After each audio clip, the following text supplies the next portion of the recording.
Hello everyone, কেমন আছো সবাই? আশা করছি সবাই খুব ভালো আছো। আমরাও বেশ ভালো আছি। পিউস লাইফস্টাইলে তোমাদের সবাইকে আরও একবার ওয়েলকাম আমার নতুন ভিডিওতে।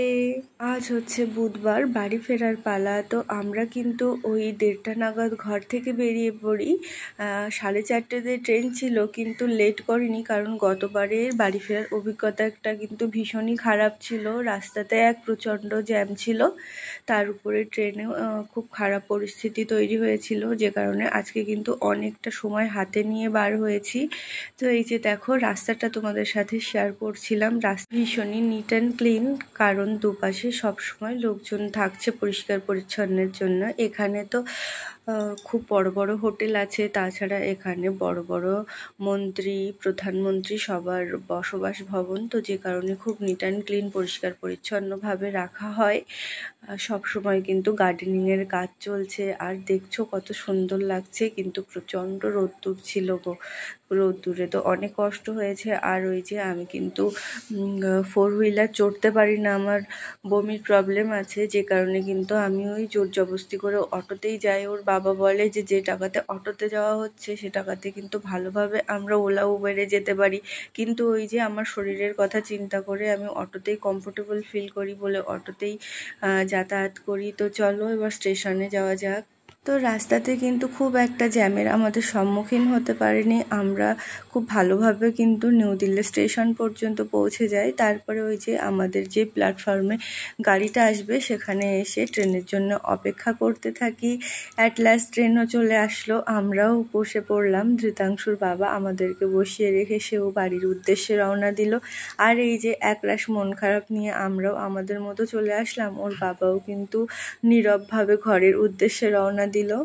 তার তো একটাই চিন্তা, আমি ছেলেকে নিয়ে প্রথমবার একা ট্রাভেল করছি। এটা একদমই ঠিক কথা। যবে থেকে আমি ধৃতাংশুর বাবার সাথে থাকছি তবে থেকে এটাই প্রথমবার যেবারে কিন্তু আমি একা ছেলেকে নিয়ে যাতায়াত করছি। অন্য প্রত্যেকটা বাড়ি ধৃতাংশুর বাবা আমার সাথে থাকে, যে কারণে আমাকে তো কয়েক হাজারবার বলেছে তার ঠিক নেই যে ছেলেটাকে কিন্তু দেখে রাখবে, দস্যি ছেলে, সে তোমার এক রাত ঘুম না হয় না হবে, তুমি ছেলেটার কিন্তু ধ্যান রাখবে।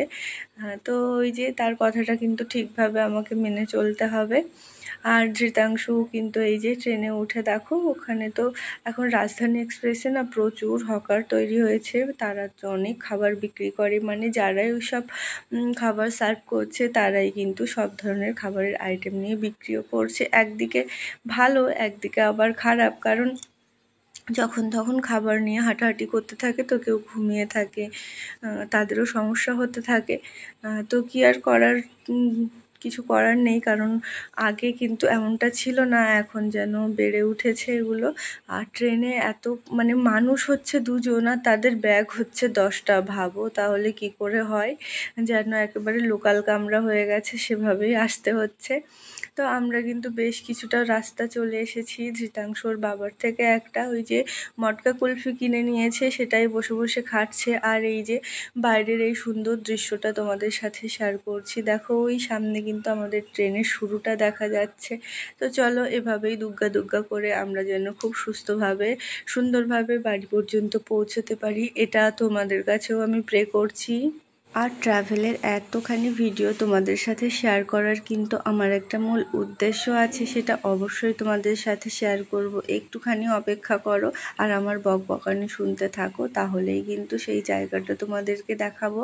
তো এই জায়গাটা কিন্তু আমি যাওয়ার সময়ও তোমাদের সাথে শেয়ার করি আর আসার সময়েও শেয়ার করি, যে কারণে আজকে কি করে মিস করি বলো তো। তো চলো দেখি কখন আসছে সেই সুন্দর সময়টা, যেটা তোমাদের সাথে শেয়ার করার জন্য আমি অপেক্ষা করছি। তো এই যে দেখো এসে গেল সেই সময়টা। এই হচ্ছে যমুনা নদী, যেটা পার হয়ে আমাদের ট্রেনটা ছুটে চলেছে। তো এটা কিন্তু আমার শেয়ার করতে ভীষণই ভালো লাগে, যে কারণে তোমাদের সাথে একটু শেয়ার করে দিলাম। পছন্দের জায়গা তোমাদের সাথে শেয়ার করে দিলাম। এবার কিন্তু ক্যামেরাটাকে একটুখানি বিরাম দেব, দিয়ে ওই যে একটুখানি বসে থাকি, বসে চারপাশটা উপভোগ করতে থাকি। আর আমাদের যেহেতু সাইড লোয়ার সিট, যে কারণে কোনো সমস্যা নেই। আর আপার বেডে খুব একটা বয়স্ক ছেলে নয়, সে তো একেবারে যখন থেকে এসেছে তখন থেকেই উপরে উঠে বসে আছে, আমাদের সিটে একদমই বলতে গেলে বসেনি। তো থাক, সে তার মতো উপরেই আছে, সেই জন্য আমরা পুরো সিটটাই পেয়ে গেছি, ভালোভাবে বসে পড়েছি। আর ওই যে দেখো মটকা কুলফি শেষ হতে না হতে আবার চিপস চাচ্ছিল ছেলে, আবার কিন্তু চিপস নিয়ে নিয়েছে, বসে বসে খাচ্ছে। আমি তো ভাবছি সে যে যাই খাক না কেন একটুখানি চুপচাপ শান্তভাবে থাকলেই হলো। আর রাজধানী এক্সপ্রেসে কিন্তু কোনো রকম ঘর থেকে খাবার নিয়ে যাওয়ার দরকার হয় না, কারণ ওখানে ওই যে টিকিটের সাথেই কিন্তু থাকে, সমস্ত খাবার ইনক্লুড থাকে। তাছাড়া তুমি খাবার নাও নিতে পারো, ঘর থেকেও নিয়ে যেতে পারো, কিন্তু ওই যে আমরা কিন্তু ট্রেনের খাবারটাই নিই। তাছাড়া আমাদের টিকিট তো একটু ছাড়ও আছে, যে কারণে কিন্তু কোনো সমস্যা হয় না। তা ওই যে বিকালের নাস্তা কিন্তু দিয়ে দিয়েছিল, তারপরে কিছুটা সময় একটু রেস্ট নিচ্ছিলাম। আর দেখো ধৃতাংশু ফোন দেখছে, আমিও ওর পাশে একটু শুয়েছিলাম। আর ধৃতাংশু তো প্রচণ্ড ঘুম চলে এসেছে, হাত থেকে তো বারবার ফোনটা পড়ে যাচ্ছে, যে কারণে তোমাদের সাথে আমি একটুখানি এই সুন্দর মুহূর্তটা শেয়ার করে নিলাম। তো চলো তারপরে তোমাদের সাথে দেখা হবে কিন্তু সেই রাতের ডিনার করার সময়ে। ওই যে ট্রেনে উঠে নাস্তা করার পর কিন্তু মোটামুটি 1 ঘন্টা মতো ঘুমিয়েছিলাম, তারপরে আবারও উঠে পড়েছিলাম। উঠে ওই যে বসে বসে সময় কাটাচ্ছিলাম, ছেলের বকবকানি শুনছিলাম। তারপরে কিন্তু রাতের ডিনারটা চলে আসে। আর রাতের ডিনারে কি কি দিয়েছে চলো তোমাদের সাথে একটু শেয়ার করে দিই। তো এখানে দিয়েছে কিন্তু চিলি চিকেন দিয়েছে, তার সঙ্গে সবজি দিয়েছে, তার সঙ্গে এই যে দেখো ডাল দিয়েছে, আর এখানে রাইস দিয়েছে, আর এখানে দিয়েছে 4টে পরোটা। তো এটাই ছিল কিন্তু ডিনার। আর তার সঙ্গে একটা টক দই দিয়েছিল। টক দই আমি পছন্দ করি না, যে কারণে ওয়েটার ওই দাদাকে বলে কিন্তু আবার আমি চিনি নিয়ে নিয়েছিলাম। তো এটাই ছিল ডিনার। তারপর কিন্তু ওই 10-15 মিনিট বাদে আবার একটা করে আইসক্রিমও দিয়ে যায়। তো ধৃতাংশু কিন্তু প্রথমে ওই যে দইটাই খাচ্ছিল, তারপরে যেই আইসক্রিমের গন্ধ পেল সঙ্গে সঙ্গে কিন্তু আইসক্রিমটা নিয়ে বসে পড়েছে। তারপরে দেখা হচ্ছে তোমাদের সাথে পরদিন সকালেই। তো পরদিন সকালে ওই যে বারবার জাগার মধ্যে ঘুমের মধ্যে কিন্তু ওই 8টার সময় আমরা প্রপারলি ঘুম থেকে উঠেছি। সকালের নাস্তাটাও দিয়ে দিয়েছে, এখানে কিন্তু নাস্তাটাও করে নিয়েছিলাম। আর সেই সঙ্গে দেখেছো এখানে না এখন তো কচুরিপানা দেখা যাচ্ছে, কিন্তু এখানে এত পরিমাণে পদ্ম ফুল হয়েছিল না দুপাশে, আমি তো চোখ ফেরাতেই পারছিলাম না। তো ওটাই ক্যামেরা করতে গিয়ে সেটা তো আর তোলা হলো না, কচুরিপানাগুলোই উঠে এসেছে। আর এই যে দেখো আমরা কিন্তু শিয়ালদার কাছে চলে এসেছি, দক্ষিণেশ্বর মায়ের মন্দিরে প্রণাম করে কিন্তু শিয়ালদা পর্যন্ত পৌঁছে গেলাম। আর শিয়ালদাতে কিন্তু আমার দিদি এসেছিল রিসিভ করার জন্যে, তো দিদির সঙ্গেও তো দেখা হয়ে গিয়েছিল, একসাথে বাড়িতে চলে এসেছি। আর বুঝতেই পারছো ট্রেনে কত পরিমাণে ভিড় থাকে, যে কারণে নেমে ঘরে আসা পর্যন্ত কোনো কিছুই তোমাদের সাথে ক্লিক নিতে পারিনি। আর ঘরে এসে দেখো কিছুক্ষণ পরে কিন্তু পুরো অন্ধকার হয়ে আসলো, আর এক পশলা বৃষ্টি হতেও শুরু করলো।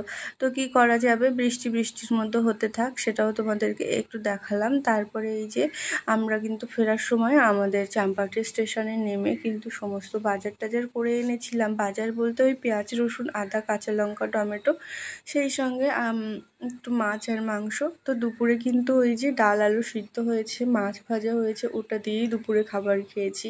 আর রাতে ওই যে চিকেন রান্না হবে, যে কারণে 1 কাপ কফি খেতে খেতে এই যে যা মশলাপাতি দরকার সবগুলো এখানে বার করে নিয়ে কেটে কুটে রেডি করে দিলাম দিদিকে।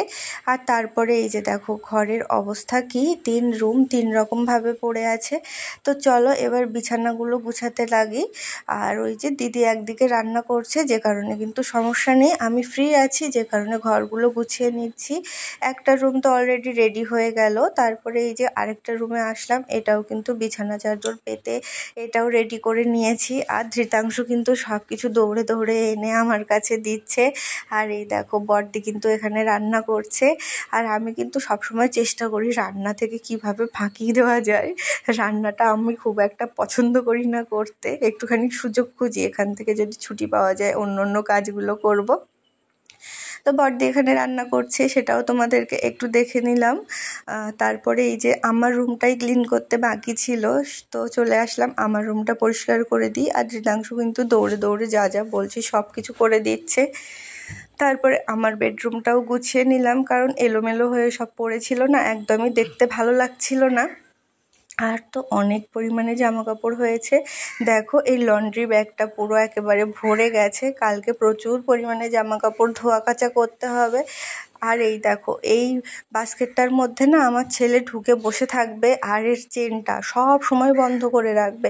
আমি কি করব না করব তাকে আগে বলতে হবে, তারপরে সে চেনটা খুলে দেবে, তারপরে আমি কোনো কিছু রাখতে পারবো। মানে ওর কিছু কিছু প্রাইভেট জিনিস আছে যেখানে আমার হাত দেওয়া টোটালি বারণ। তো দেখো দেওয়ার সাথে সাথে কিন্তু ও আবার বন্ধ করে রাখছে। আর এই যে টেবিলটাও কিন্তু পরিষ্কার করে নিলাম, তারপর বসে পড়লাম রাতের ডিনার করার জন্যে। এখানে শুধু কিন্তু চিকেনের ঝোল, তার সঙ্গে ভাত। তো যাই হোক, আজকের ভিডিওটা কিন্তু এখানেই শেষ করছি। কেমন লাগলো তোমরা অবশ্যই কমেন্ট করে জানিও। ভালো থেকো সবাই, দেখা হবে নতুন কোনো ভিডিওর সাথে। ততক্ষণ সবাই ভালো থেকো, সুস্থ থেকো, সাবধানে থেকো।